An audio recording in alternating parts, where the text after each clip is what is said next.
Bonjour, bienvenue dans ce point bourse du 1er mai 2025. Alors c'était férié évidemment en France et en Europe pour la fête du travail, mais ça continue de côté aux États-Unis. Donc on va faire un petit point sur les valeurs américaines. On le voit hein, avec les cotations qui continuent. On est à la mi-séance à peu près aux États-Unis. Et on va faire un petit point donc sur les grosses valeurs et notamment des résultats importants hein, sur des grosses caps américaines, notamment. Avant de commencer, comme d'habitude, je rappelle que les informations et analyses données sur cette chaîne sont données à titre indicatif. Elles ne peuvent pas être considérées comme un conseil en investissement. L'investissement en bourse est risqué et vous êtes responsable de tous les investissements que vous faites. Alors, pas mal de verts sur les marchés, notamment portés, alors pas trop par les chiffres macro qui ont été plus ou moins conformes à ce qu'on attendait. Notamment pour le chômage, hein, inscription hebdomadaire au chômage aux États-Unis, on a eu alors un peu plus que prévu.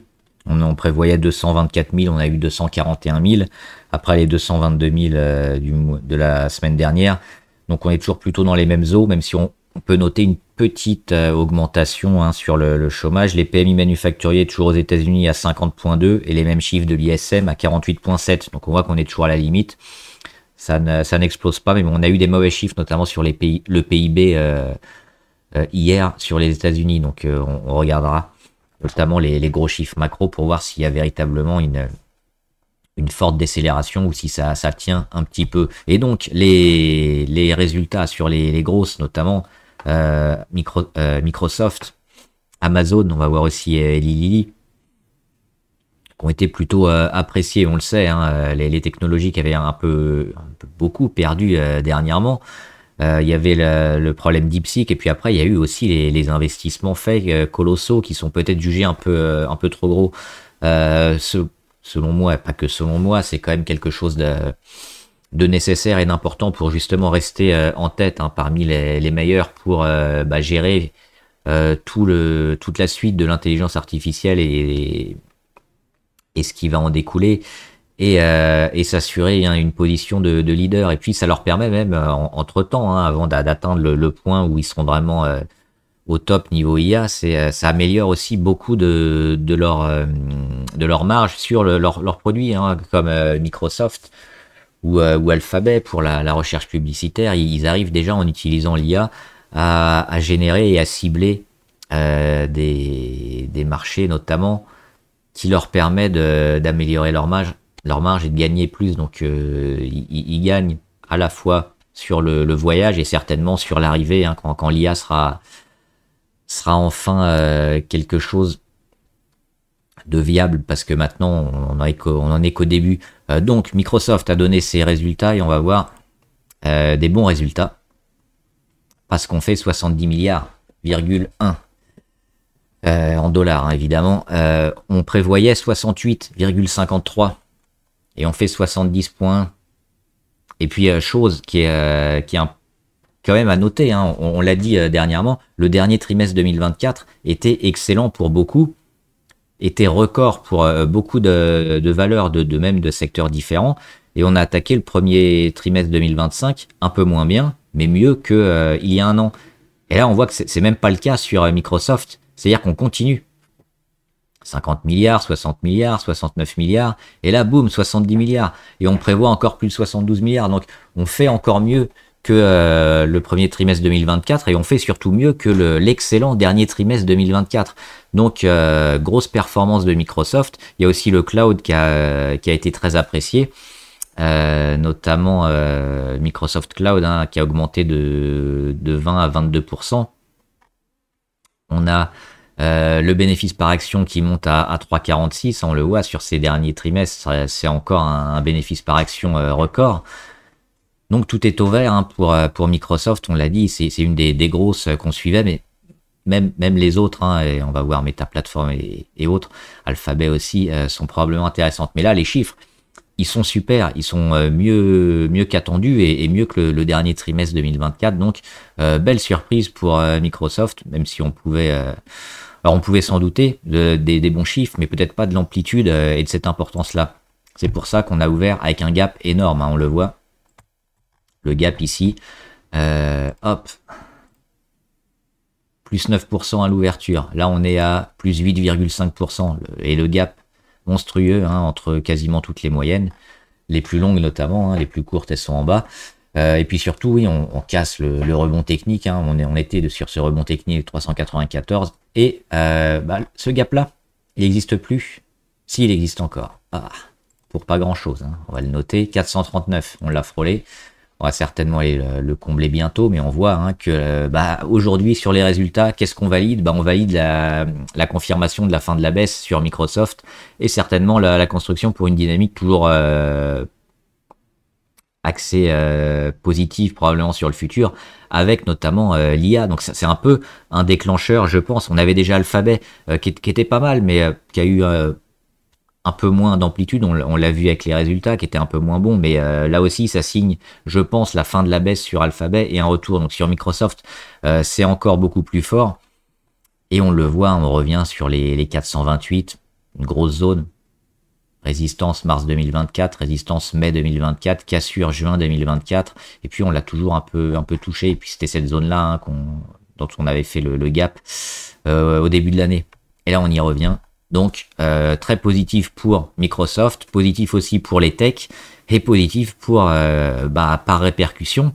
On pense au CAC 40 notamment à Schneider Electric et à Legrand parce que qui dit tech dit IA, dit centre de données et les gestionnaires d'électricité pour baisser la facture des centres de données comme Schneider et Legrand notamment. Donc oui, plutôt une très bonne nouvelle sur tout ce secteur-là. On avait également Meta Platform. Et on le voit aussi un peu moins bien. Le gap, il est beaucoup moins fort, mais on fait quand même plus 4,7. Hein. Avec un gap à plus 7, on perd un peu, mais on voit, je vais mettre ici le petit gap, on est autour de la moyenne à 200. On a aussi, on y retrouve un peu le niveau de rebond technique post 7 avril. Donc ça c'est important.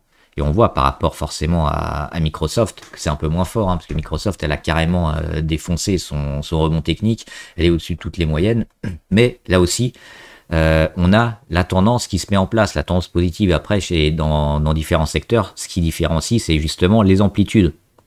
On va aller un peu moins haut ou un peu plus bas, mais on aura un peu le même mouvement. Mais là on voit qu'on a quand même des signaux de retournement importants. Hein. On l'avait pressenti ici depuis quelques jours avec la cassure d'oblique. Et puis là, confirmation, alors peut-être un peu moins fort que sur Microsoft, mais ta plateforme va certainement très bien. Et on a peut-être aujourd'hui, alors aujourd'hui ou les prochains jours, on va peut-être combler le gap, c'est pas important. Mais je pense que si on veut s'intéresser à Facebook, c'est maintenant.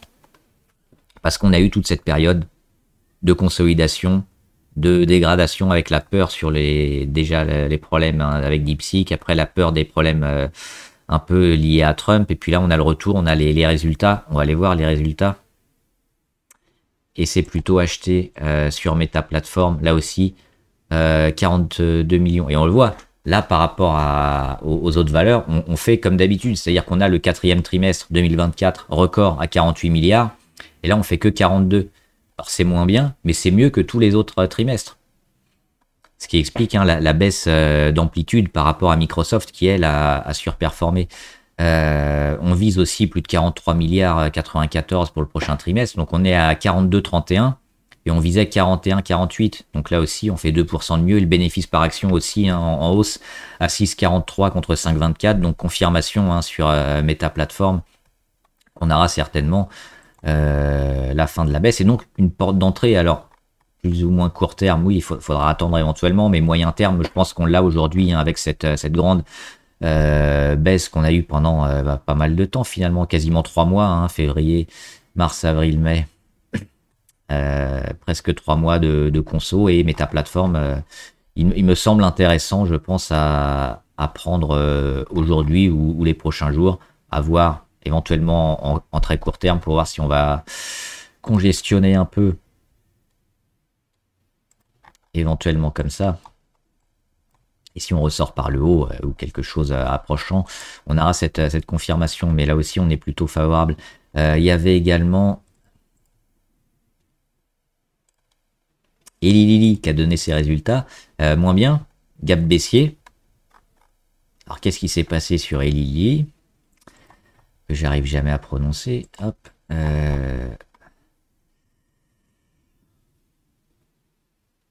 On est là.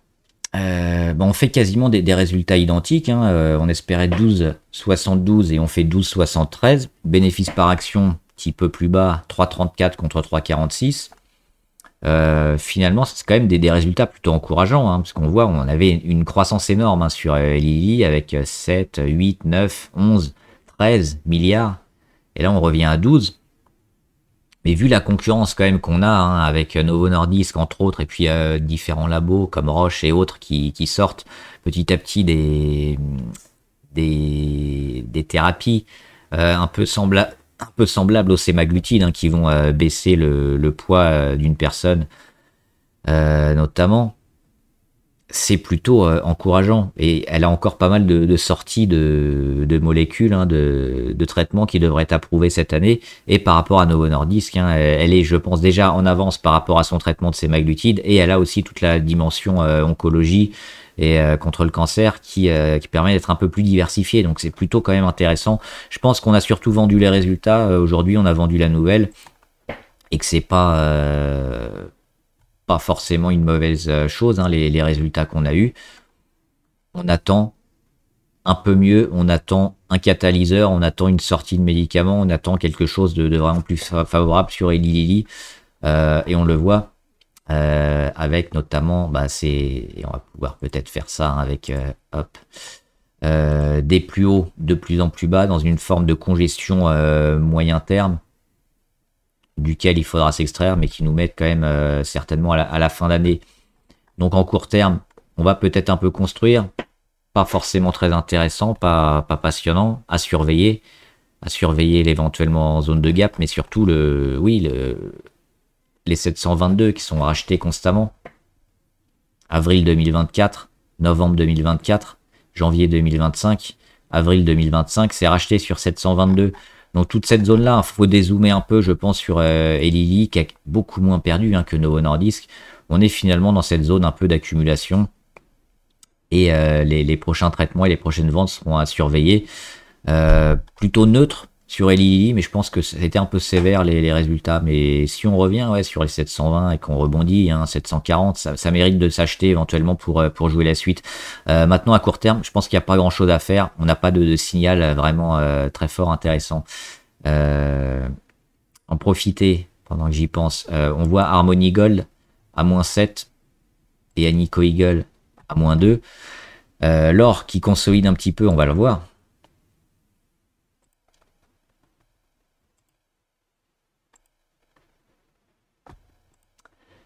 Qui consolide un peu, on le voit, mais qui a encore pas mal de marge hein, pour sa consolidation. Et moi, ce que je vois, c'est surtout une consolidation assez faible avec pas mal de jours où on n'a pas fait grand-chose. Là, on baisse, mais on baisse seulement très peu. On atteint à peine la moyenne à 20.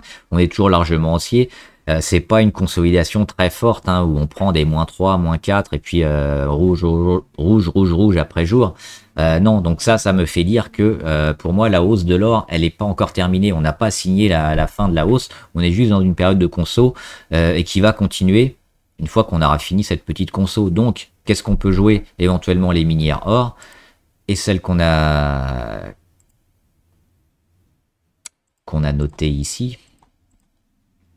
Par exemple, Harmony Gold, avec un support super intéressant sur les 12,29. Et si on se rapproche de cette zone, hein, entre les 14 et les 12,29, on peut espérer la fin de la consolidation de l'or, le rebond un peu, et puis l'or qui repart à la hausse, et les minières or également. Et ça nous offre peut-être un peu plus de volatilité et un peu plus de gains, éventuellement sur des grosses valeurs comme ça qui fonctionnent bien. On a également Anico Eagle Mines qui, elle, a une ligne impressionnante. C'est la même chose, hein, on peut espérer quoi sur Anico? Le retour ici autour des 150, 138, cette zone-là éventuellement hein, qu'il faudra jouer sur Anico, avec le rebond également de l'or, et si c'est le cas, on va certainement continuer la tendance haussière. Donc attendre la fin de conso, voir le début de réaction et éventuellement se placer sur des minières or qui peuvent être intéressantes. Qu'est-ce qu'on avait d'autre? Moderna, pas terrible, pas terrible. Alors on s'y attendait, hein, des chiffres d'affaires en grosse baisse hein, par rapport à l'après-Covid. Un premier trimestre très bas, 108 millions seulement, contre 115 espérés. bénéfice par action, alors on est en négatif, on a perdu de l'argent, hein, moins 2,5. On craignait moins 3,18, donc on voit qu'on fait un peu mieux, mais que c'est mauvais quand même, hein. Pour autant, il faut remettre un peu Moderna avec sa valorisation. Parce qu'aujourd'hui, on valorise très faiblement, trop faiblement selon moi, vu les sorties et le potentiel qu'elle a. Alors les vaccins, elle va sortir un vaccin notamment Covid plus grippe qui devrait bien fonctionner. Elle a aussi beaucoup d'autres thérapies, hein, en catalogue, notamment contre le cancer de la peau, contre le cancer du poumon, qui devraient être des relais de croissance parce que actuellement elle tire ses revenus essentiellement des vaccins et puis des problèmes respiratoires et des virus type SRAS et autres. Donc c'est assez faible. Après l'explosion Covid où on faisait des milliards par trimestre, on voit qu'on est revenu très bas, mais finalement la valorisation est revenue également très bas. Et est-ce que ça vaut le coup de vendre sur ces niveaux-là? Je pense pas parce que ils sont modernes, ils sont pas là.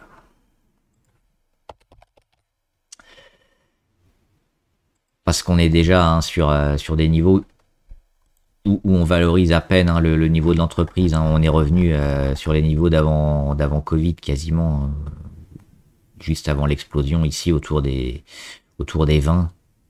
Après, on a explosé sur le Covid, sur les 30, et puis on le voit, hein, 100, 200, 300, 400, 500, avant de tout reperdre. Et finalement, elle a quand même énormément investi dans la recherche et le développement.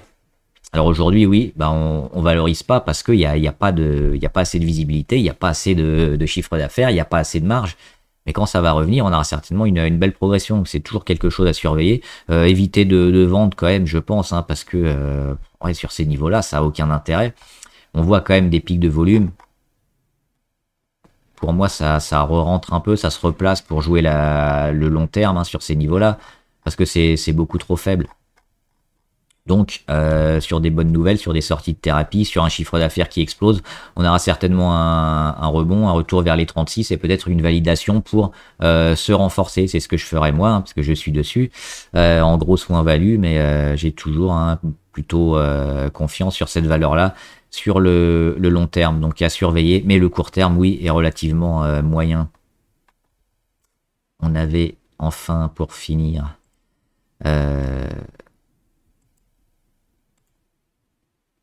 Oui, je voulais voir Vision Group, j'en ai parlé hier, mais un peu rapidement, et j'ai retrouvé l'article, hein, sur le site de Vision Group, notamment augmentation du flottant de Vision Group dans le cadre d'une cession par voie de placement privé par BOE. BOE, ils font partie, hein, ils étaient au capital, ils y sont toujours, et ils ont vendu, on le voit, 1,12 million d'actions Vision Group, correspondant à 7% du capital social, dans le cadre d'un placement privé accéléré au prix de 178 € par action. À l'issue de la cession des actions, donc BOE Smart Retail à Hong Kong, qui détient actuellement 32% du capital social et des droits de vote de Vision Group, verra sa participation réduite à environ 25% du capital social et des droits de vote. Cette transaction devra encore augmenter le flottant de Vision Group, qui devrait passer de 40 à 47%. Donc forcément, quand on a un actionnaire comme ça important qui se désengage en partie, ça fait baisser le prix de l'action. Donc j'en ai déjà parlé hier, hein, à court terme, c'est relativement moyen. Alors, ça n'a pas bougé, hein, depuis hier parce qu'on est fermé. Mais oui, on est revenu autour des 178, on a même fermé, clôturé un peu plus bas, 176. C'est pas catastrophique selon moi, vu la dynamique toujours positive, hein, de Vision Group aux États-Unis avec ses contrats avec Walmart, et en Europe où elle continue de prendre d'autres contrats et d'étendre un peu sa toile. Donc moi, c'est toujours une belle valeur auquel je crois, et je serais pas surpris, hein, de les voir taper des plus hauts historiques encore en 2025, on verra. Et pour finir, oui, on a vu l'or et les minéraux. Il y avait juste des matières premières à voir également que je voulais rapidement, notamment le pétrole, hein, confirmation. Donc on a eu les mauvais chiffres sur le PIB qui font un peu baisser le pétrole. Et là on est un peu sur des niveaux clés, hein. On avait bien réagi, notamment le 9 avril, avec cette réaction sur les 60 dollars le Brent. Là, on est encore juste dessus, hein, sur les 60,6. C'est une zone à pas trop aller chercher. Alors, la zone clé, elle est plutôt ici vers les 55, mais déjà, c'est une zone un peu à défendre, hein, sur le pétrole et la demande. Pas terrible. Alors, on espère que les technologiques vont donner un peu de baume au cœur un peu au reste, et à ce qui est un peu plus traditionnel, notamment pour un rebond, hein, des valeurs notamment gourmandes en énergie, mais on est un peu sur des niveaux à défendre et sur lesquels, si on va un peu plus bas, ça signifierait quand même une croissance américaine, notamment relativement moyenne, et toujours une lenteur de la reprise de la Chine, notamment. On sait que ça peut réagir fortement, hein, et c'est souvent ce que ça fait, mais là, pour le moment, à court terme, on est plutôt dans ce scénario où on joue la baisse des chiffres américains qui sont pas terribles.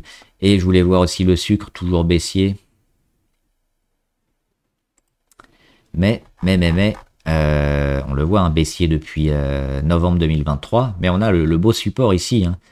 Plus haut de août 2021, avril 2022, novembre 2022, qu'on avait cassé en janvier 2023. On a rebondi dessus quasiment août 2024. On l'a touché ici janvier 2025. Donc on voit que on a un beau support sur le sucre. On a toujours cette période, hein, de dégradation, mais finalement, on arrive peut-être à la fin de la figure où il va falloir choisir vers une hausse du prix du sucre ou une baisse. Et ça devrait arriver, je pense, assez bientôt, là, vu les niveaux techniques. Donc, on surveille, hein, les plus hauts de plus en plus bas, les rachats sur support.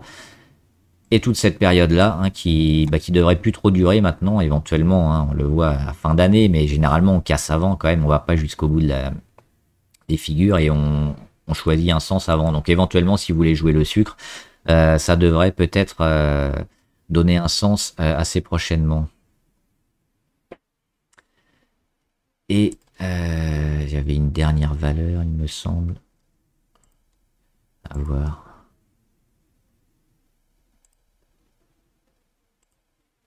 Oui, c'était... alors, non, c'est MicroStrategy, mais je crois qu'ils donnent leurs résultats ce soir. Donc on en reparlera demain. J'ai pas vu les résultats sur MicroStrategy, je crois que c'est aujourd'hui, mais je les ai pas vus passer. Toujours plutôt en hausse. Pourquoi? Parce que le Bitcoin est en hausse, hein, on en a parlé depuis 2 semaines environ, et puis on a la confirmation du Bitcoin. On le disait ici, notamment, hein, autour du 20-21 avril, que ça allait casser.